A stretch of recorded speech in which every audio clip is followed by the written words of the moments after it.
और अमेरिका की Colombia University में राहुल गांधी के एक बयान पर देश की सियासत में भूचाल मचा हुआ है। राहुल गांधी ने एक बार फिर से विदेशी धरती से देश के लोकतंत्र पर टिप्पणी करते हुए कहा है कि भारत का लोकतंत्र खतरे में है। इस पर बीजेपी राहुल गांधी पर हमलावर है। ये रिपोर्ट देखिए। The Indian people will look at what decisions are made by the political leadership and never accept any humiliation. Currently there is a wholesale attack on the democratic system in India. So that's a risk. The other big risk. देखिए, राहुल गांधी एक भारत विरोधी व्यक्ति है कि जो व्यक्ति हिंदुस्तान से नफरत करेगा, भारत के प्रोग्रेस से नफरत करेगा, वही विदेशी धरती पर जाकर ये बोल सकता है कि भारत लीडर नहीं बन सकता।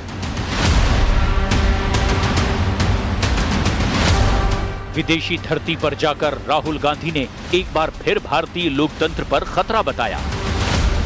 The attack on democracy that is taking place in India.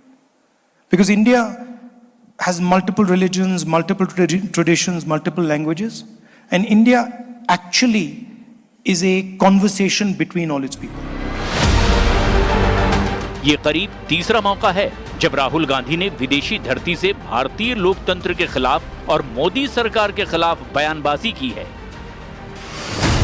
March 2018 Singapore की नेशनल यूनिवर्सिटी में राहुल गांधी ने कहा था कि भारत में अभिव्यक्ति की स्वतंत्रता को लेकर चुनौती है।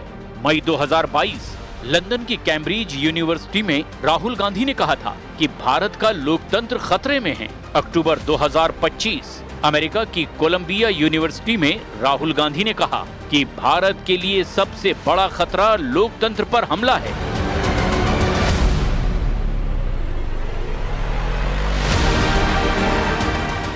सिंगापुर और लंदन में जब राहुल गांधी ने भारतीय लोकतंत्र पर खतरा बताया था, तब वो संसद के सदस्य थे। लेकिन इस बार राहुल गांधी संसद सदस्य होने के साथ साथ नेता प्रतिपक्ष जैसे बेहद जिम्मेदार संवैधानिक पद पर भी हैं।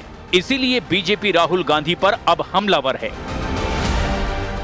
बीजेपी का कहना है कि विदेशी धरती पर जाकर लोकतंत्र की जननी कहे जाने वाले भारत के बारे में ऐसी बातें करना राहुल गांधी की आदत बन चुकी है।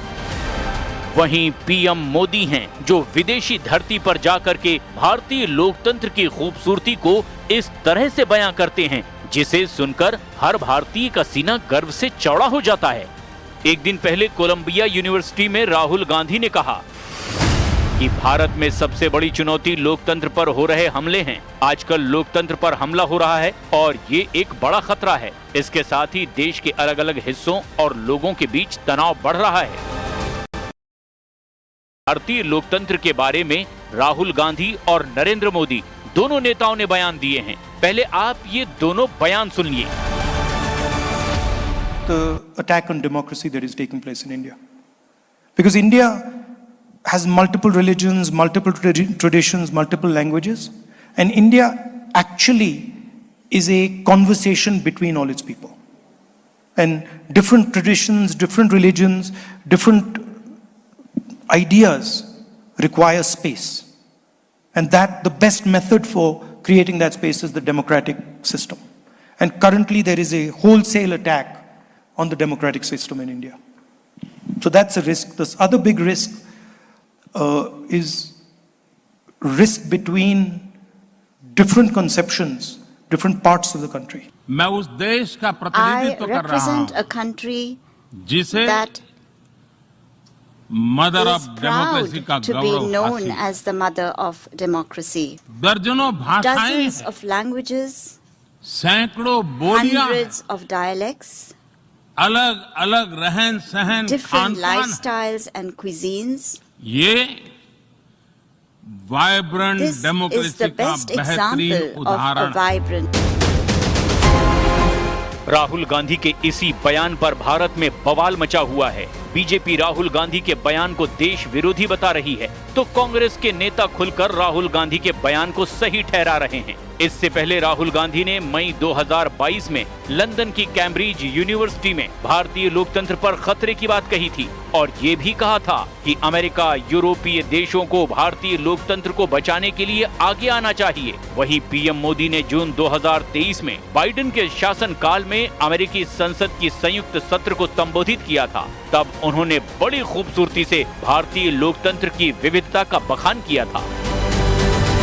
So the surprising thing is that the so-called defenders of democracy, which are the United States, European countries, seem to just be oblivious that a huge chunk of the democratic model has come undone, right? Which is a real problem. We have over 2,500 political parties.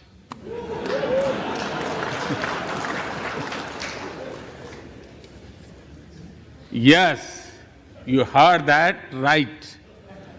2,500. About 20 different parties govern various states of India.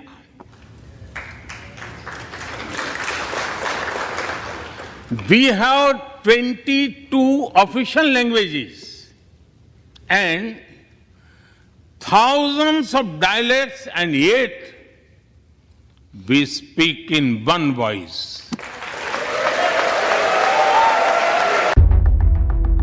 Rahul के इस बयान की तुलना रूस के राष्ट्रपति Vladimir Putin के एक बयान से की जा रही है। एक दिन पहले ही पुतिन ने मोदी सरकार की जमकर तारीफ करते हुए कहा कि रूस भारत और चीन का आभारी है जिन्होंने ब्रिक्स की स्थापना की। ये ऐसे देश हैं जो किसी का पक्ष नहीं लेते और वास्तव में एक न्यायपूर्ण विश्व बनाने की आकांक्षा रखते हैं।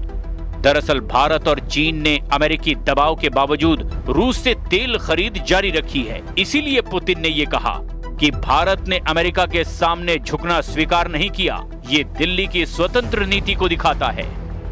Risks, and the Indian people will look at what decisions are made by the political leadership and never accept any humiliation before anyone. And also I know Prime Minister Modi, he will never take any steps of the kind.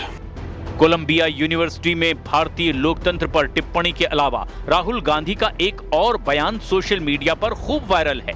Rahul के इस बयान को BJP नेता अमित मालवीय ने भी share किया है। इस वीडियो में राहुल गांधी इंजीनियरिंग के छात्रों से एक सवाल पूछते हैं कि एक यात्री को ले जाने के लिए आपको कार में 300 किलो मेटल की आवश्यकता होती है, वहीं 100 किलो की बाइक 150 किलो के 2 लोगों को आराम से ले जाती है। ऐसा क्यों? इस पर चुटकी लेते हुए अमित मालवीय ने लिखा कि मैंने इतनी बकवास एक साथ नहीं सुनी। अगर कोई समझ सके कि राहुल गांधी यहाँ क्या कहना चाह रहे हैं तो मुझे खुशी होगी।